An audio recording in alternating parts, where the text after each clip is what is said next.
नमस्कार, मी सीमाताई नांदेडकर. माझ्या चॅनलमध्ये तुमचं स्वागत आहे. तर आपला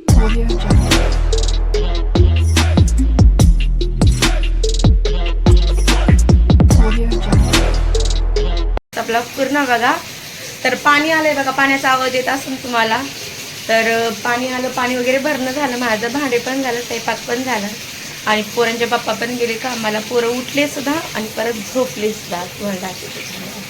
तर हे बघा, असे झोपले तर सकाळी उठले तर आणि परत झोपी गेले तर काय करावं ह्या लेकरांना.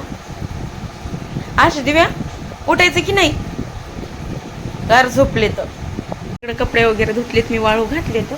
ह्या साईडला मशीन लावत नाही मी, पावसाळ्यामध्येच मशीन लावते मी जास्त करून.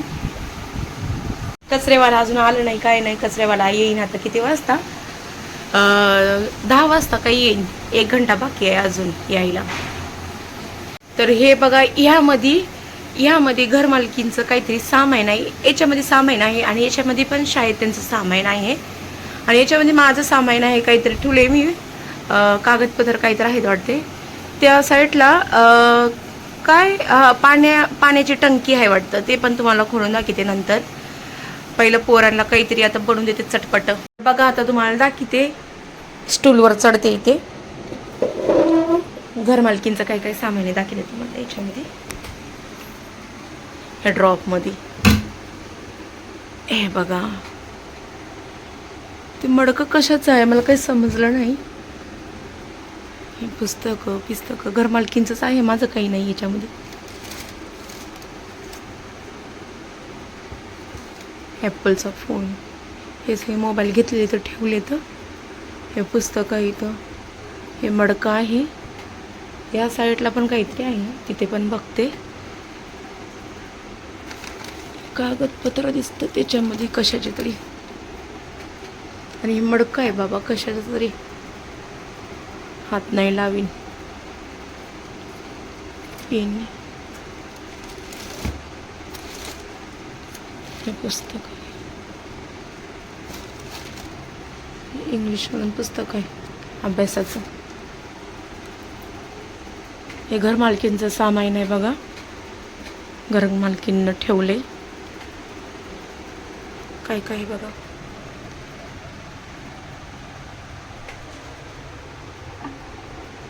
ॲपल फोन 2 आहेत. काय चालू आहे का,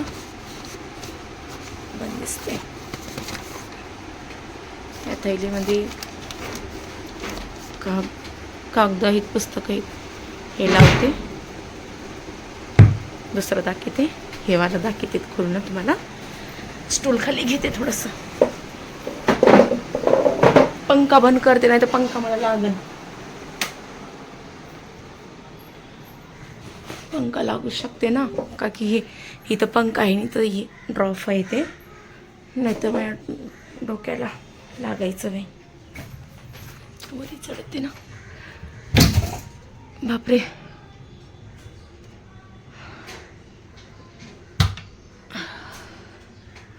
हे बघा, याचेच फॅन आहे घरमालकींचा. हे काय ठेवले, काय मडकं हाताला तर नाही येणार माझ्या, लई लांब आहे. याच्या आधी काहीतरी आहे वाटतं बॉक्समध्ये. आणि मडकं आणि ह्याचीच फॅन दिसते घरमालकींचा.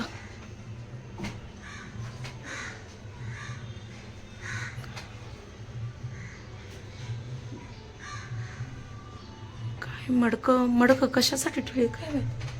हे बघा, हे कशाचं आहे की काय माहित.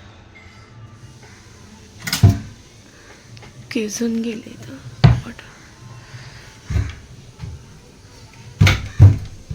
बापरे, जात बी नाही मदत.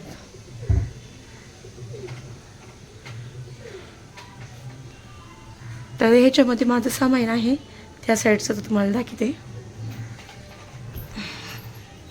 ह्याच्यामध्ये तर माझं सामान आहे, ते पण दाखवते तुम्हाला. स्टूल घेते इथं.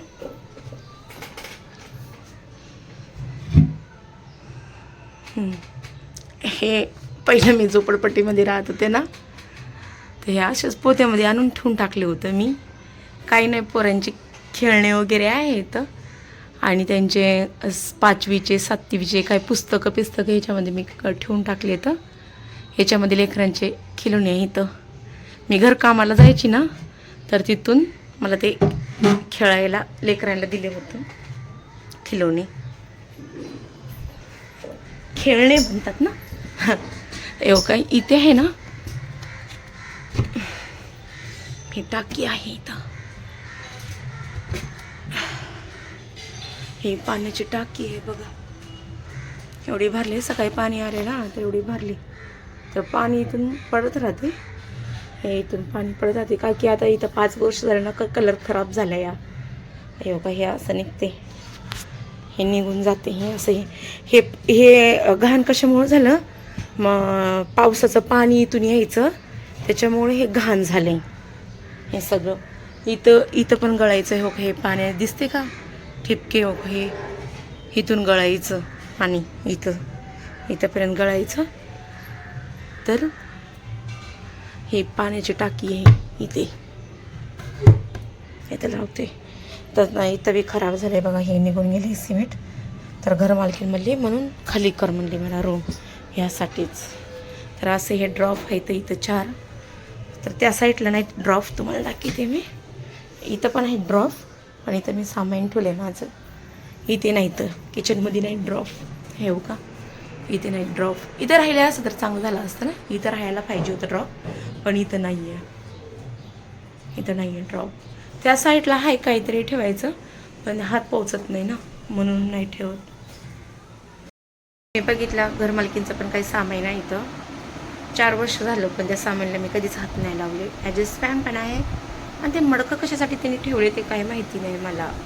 2 मडके आहेत, ते कशासाठी आहेत ते मला काहीच माहीत नाही. या घरामध्ये जेव्हा मी आले होते का, तर या घरामध्ये मला आता 4 वर्ष होतात, पण मी पहिलं चाळमध्ये राहायचे. तिथं मला सामान काहीच नव्हतं. जसं या घरात आले तसं मी सामान काय काय घेतलं तुम्हाला सांगते. फ्रीज घेतलं आल्याबरोबर, वॉशिंग मशीन घेतली आणि AC घेतली. पलंग तर पहिलाच होता. अजून काय घेतलं कडे, हां 2 मोबाईल घेतले. अजून काहीतरी घेतलं होतं, लक्षात येत नाही माझं, पण काहीतरी घेतलं होतं मी. काहीतरी हां, आशिषला 1 मोबाईल घेतला होता बरोबर. म्हणताना नवऱ्याला 1 मोबाईल, मला 1 मोबाईल आणि आशिषला 1 मोबाईल घेतला होता. तर पहिलं माझ्या घरामध्ये फक्त एक कपाट बी नव्हतं. नंतर घेतलं होतं कपाट, शेगडी, सिलेंडर, 4 प्लेटी होत्या, 2-3 टोप आणि एक छोटंसं कुकर होतं. जेव्हा 1/2 किलोचं आपण टाकू शकतो, काय 1.5 लिटरचं की काहीतरी असं कुकर होतं. तर जसं मी घरकाम करायला जायची तिथं मला एक भाभी, सिंधी भाभी होती दुबईची. तर त्यांनी इथं शिफ्ट झाले होते, तर तिथं मी कामाला लागले होते घरकामाला. सकाळी 9ला जायचं आणि संध्याकाळी 6ला यायचं. तर मला पेमेंट त्यांनी देत होते 6,000 रुपये घरकाम करायचं. साफसफाई, कपडे भांडे, घर पुसायचं, स्वयंपाक बनवून द्यायचा त्यांना. तर 6,000 रुपयामध्ये मी तिथं काम करायची. तर त्यांनी मला 4 प्लेटी दिले होते. त्या अजून ते 4 प्लेटी तुम्हाला दाखवते मी, थांबा. तर हे बघा, हे 4 प्लेटी आहेत भाजीने दिलेल्या, दाखवते तुम्हाला. बघा, हे 4 प्लेटी दिल्या होत्या. हे 4 प्लेटी दिल्या मला भाभीनं. तेव्हा काहीच नव्हतं, पण भरपूर सामान मग मी नंतर घेतलं. 12 प्लेटी पण घेतल्या होत्या मी. आणि हे प्लेटी माझ्या ऐकून आणल्या होत्या. ह्या प्लेटा पकडून ही 1, 2, 3 आणि ही 4, ही 4 प्लेटी अशा आणल्या होत्या सोबत मी फक्त. आता बघा भांडे किती इथं. अहो काही इथं भांडे, इथं भांडे, इथे पण भांडे इथं. अरे बापरे, इथं पण भांडे इथं बघा, एवढे भांडे इथं. हे कधीच उपयोगी नाही केले. आता ह्याला भांडे घासून याच्यामध्ये सुद्धा भांडे इथं, याच्यामध्ये सुद्धा भांडे इथं, माझे पुराणे भांडे इथं. आणि हे 2 भांडे पण मी नंतर आल्याने घेतले होते. माझ्याकडं फक्त 1 कळशी होती. नांदेडमधून येताना आणले होते. तर असं सामान मला भाभीनं दिलं होतं आणि नंतर आतासुद्धा मी त्या 4 प्लेटामध्ये आम्ही जेवण करता आठवण म्हणून त्या भाभीची. आणि ती भाभी मला असं म्हणताना काम करायची मी तिथं, पण मला असं खायला पियायला खूप द्यायचे. असं जसं भाजी चपाती पेढे वगैरे मिठाई असं काही द्यायची, लेकरांना खायला द्यायची. तर मला कमी पगार असलं तरी पण मला काही वाटायचं नाही की भाभी मी चांगली आहे, कमी पगार राहिली तरी काय हरकत नाही, पण असं मला सपोर्ट करते नाही का. तर असे म्हणजे पोरांचा खर्च पण उचलला होता तिने 1-2 वर्ष शाळेचा. म्युन्सिपाल्टीमध्ये होते शाळेमध्ये, तर त्यांनी मला बोलले होते की सीमा तू एक काम कर की म्हणताना म्युन्सिपाल्टीमधून शाळेतून काढतो पोरांना आणि प्रायव्हेटमध्ये टाक असं. तर मग भाभीनं शाळेचा खर्च उचलला, पुस्तक वगैरे दप्तर शाळेची फी भरली, 2-3 वर्ष त्यांनी भरले. मग काम त्यांचं असं झालं, सोडायचं झालं की लॉकडाऊन लागलं आणि बिल्डिंगमध्ये एंट्री नव्हती कामवाल्या बायांना, तर तिथून माझं काम सुटलं. तिथून सुटलं काम 2-2.5 वर्ष. मग लॉकडाऊन लागलं होतं, तुम्हाला पण माहिती आहे, बघितले असून तुम्ही पण, की कामवाल्या बायांची काय परिस्थिती झाली काय नाही, ते कसे राहिले होते, तशीच माझी हालत होती. नवऱ्याचं पण काम नव्हतं, काहीच नव्हतं, मी पण घरीच बसून होते. काय 4 पैसा असं आमच्याकडं होते 40,000 रुपये काहीतरी, तेच थोडे थोडे करू आम्ही खाल्ले होते. आणि घरभाडं भरायचं होतं तिथं, काय 4,000 रुपये घरभाडं होतं आणि लाईट बिल बी त्याच्यातच होतं. असं तर काय वाटायचं नाही, 4,000 रुपये भाडं. तर मग काय झालं, तिथे लॉकडाऊन पडलं आणि काम करायला मी जात नव्हते, काय नाही.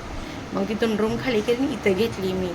तर इथं आल्याच्या बाद मी एवढं सामान घेतलं बघा, फ्रीज घेतलं इथं आल्याच्या बाद, हे काय म्हणतात वॉशिंग मशीन घेतली, AC घेतली आणि अशी एवढं सामान घेतलं मी. पहिलं नव्हतं का, की पहिलंच घर माझं होतं का खूप छोटं होतं, फक्त एक पलंग टाकून दुसरे 2 माणसं झोपू शकतात असं एवढंच घर होतं, जास्त मोठं नव्हतं.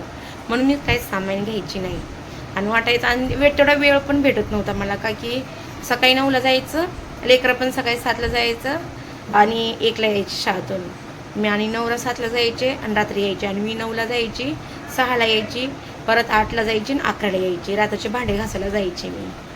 असं करत मग वाटायचं की काय घराचं काय कसं पण राहता येते असं वाटायचं. मग लॉकडाऊन लागलं, मग इकडं आले आम्ही राहायला. तर असं इथं आल्याच्या बाद थोडंफार चांगलं झालं. नंतर एवढी किरकिरी लागली माझी, एवढं भयानक आमच्या संग घडलं, काय सांगू तुम्हाला, लय भयानक घडलं आमच्यासोबत. नवऱ्याची तब्येत अचानकच खराब झाली, त्यांना जेवत नव्हते, काय नव्हते. 2 वर्षाच्या बाद कळालं की आम्हाला त्यांना TB झाली. इतकं बेकार झालं, काय सांगू तुम्हाला. तर आता बघू देव कसं मला रास्ता दाखवते आणि काय करतात. देवावर सोडले मी सगळं, माझा संसार, माझे लेकरं, माझा नवरा, सगळं मी देवावर सोडले. आता जसं देव घडल तसं मी सहन करणार आणि त्या रस्त्यावर जाणार नाही का. तर इथंच मी ब्लॉग थांबते आता. तर पुढच्या ब्लॉगमध्ये लवकरच भेटू आपण. तर तुमचा सपोर्ट मला असंच असू द्या. आणि काय बोलू, मला काही सुचना गेले, मन भरून आले माझं खूप. तर चला बाय, काळजी घ्या, चला.